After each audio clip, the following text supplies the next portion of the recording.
Hey guys, good morning or good afternoon, depending on when you're watching this.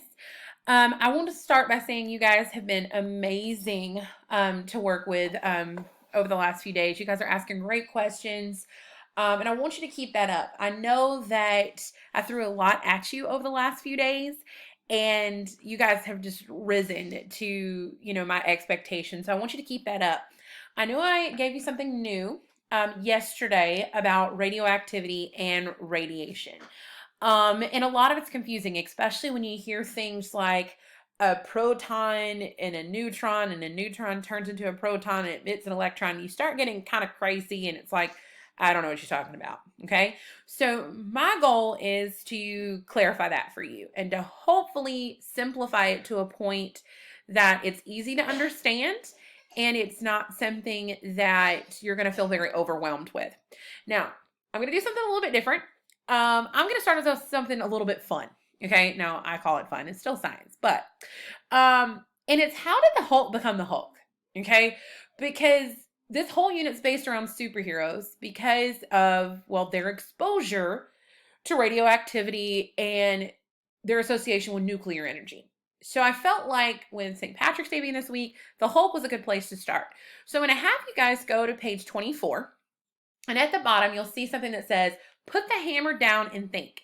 If you want to, pause it right here, grab your paper, and you should see 3 questions, okay? And a picture of the Hulk.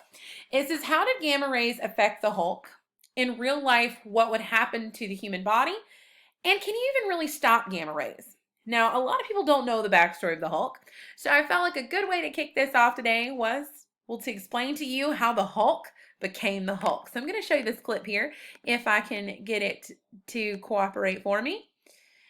I hope you guys enjoy. Circuit's kind of fried. I don't know. Maybe you want to come take a look at it. Okay, I'll be right there.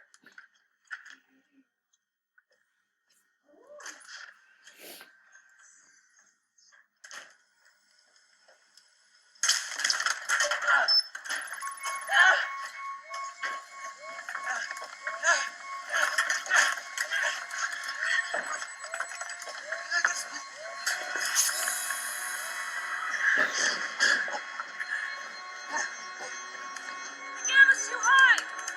Bruce, I can't stop it! Hopper, get out! Get out!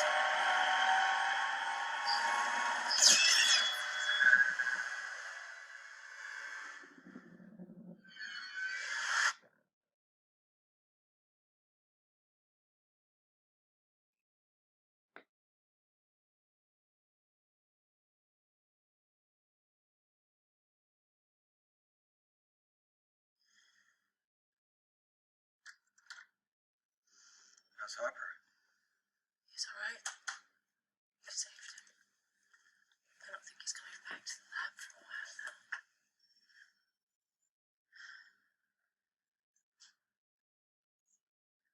I don't understand how this is possible. You should be dead. They worked.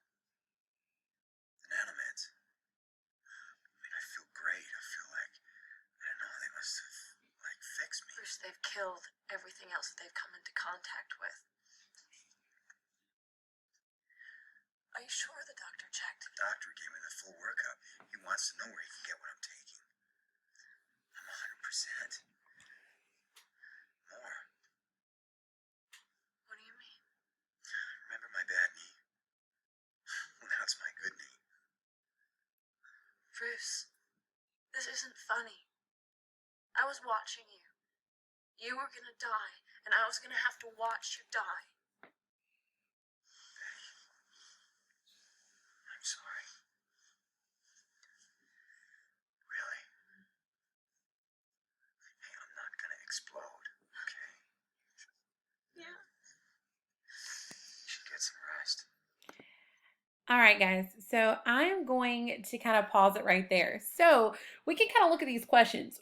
How did gamma rays affect the Hulk? Well, we all know that his exposure to gamma radiation in the lab caused him to turn into this big, mean green monster that we're all familiar with.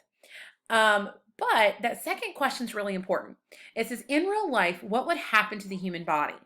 And I show this clip because she does a really good job of kind of showing what should have happened. And she said it very clear. You should have died, Bruce. Okay? A human body exposed to that much gamma radiation wouldn't have survived. So what we need to figure out is what exactly is gamma radiation and how did it cause this big green monster to occur? Okay, so where did it come from? So I want to kind of start with your notes. I gave you tons of doodle notes today. I gave you the keys. They looked like this. Um, I'm going to kind of use them and we'll flip back and forth, but I'm going to try to fill in your graphic organizer on page 23 and simplify it. I think the notes do a really good job of it. This is why I chose to use these as well, for those of you who may be confused. So I'm going to come into your packet here. And so this is my page on the computer. Now my boxes are really tiny, so you're not going to see me type down here. So I'm going to type up here, okay? The first thing we have to understand is there are actually 4 different types of radiation. A lot of times you'll hear them say there's 3 types of radiation. It just kind of depends on if they want to include neutron radiation or not. Okay, oftentimes that's not kind of discussed, which is quite interesting, but I'm going to go ahead and go over it with you guys. Okay, now all of these types of radiation are due to radioactivity. Basically, the nuclei is unstable, okay?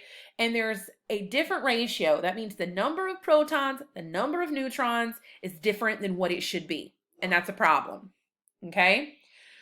So when that happens, you can either have one of these 4 types of radiation. Alpha is probably, it seems harder to understand than what it is, but it's actually kind of the weakest of them all, okay? Alpha radiation is basically when an atom releases a helium, okay? A helium ion. That's it. If alpha radiation occurs, that nice little atom is going to spit out a helium. In other words, it is going to spit out 2 protons and 2 neutrons. Oops, I can't spell. Okay, now if you come in your notes over here, you can kind of see that it draws this out for you really well. Okay, we use this alpha symbol, okay, which is our Greek letter alpha, which makes sense, it's an A.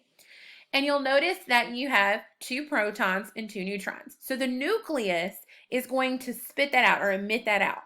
Now we write that as 4 over 2 He. What does that mean? Well, just like we've been doing earlier in the week, the number on the top is your mass number. So all that's saying is that helium has a mass of 4, okay, and an atomic number of 2. How do I know it has an atomic mass of 4? Well, because it spits out 2 neutrons and 2 protons. 2 plus 2 equals 4, okay? So don't let that symbol throw you off. It simply is the same thing as saying, hey, I released a helium. Okay, now alpha particles are really big because you're releasing that helium, okay, and they're kind of slow, okay, so they're big, they're slow. Let me find where I was here, okay, and because of that, they can only travel very short distances, and I mean inches, very few inches, short distances. And because they are so weak, they can actually be stopped by a sheet of paper, okay? They won't even penetrate your skin. Your skin can stop them, okay? They are that thin, they're that large and that slow, but they cannot travel very far, okay? So, big thing here is understanding that anytime we're talking about alpha radiation, we're simply saying that that atom undergoing radioactivity is releasing a helium ion. It means it's spitting out 2 of its protons and 2 of its neutrons. Now, because is changing the number of protons. Remember we said the number of protons identifies the element, right? Well, because it is actually spitting out 2 protons, this means that it is causing that atom to go under transmutation. Let me stretch that back out. Okay? Transmutation. You're actually changing the atom, the type that it is. We'll say that again. You're actually changing the type of atom it is. So if we come over here, you'll notice it has the word transmutations. And here's your definition. It's when it releases an alpha particle or a beta particle, either one, okay? You're changing the number of protons. In other words, you're changing the type of atom it is. So when you release that helium, it's changing. It's going under a mutation, okay? Now, beta particles kind of behave the same way. You notice I keep calling them particles. They're all still types of radiation, okay? Now, this box may be a little bit strange because it's on the side. You guys can turn your paper. I can't turn my screen, and I don't want to kind of do it sideways, so just kind of bear with me on the text, but I will put a picture of my notes up a little bit later, okay? So we're going to start with beta particles.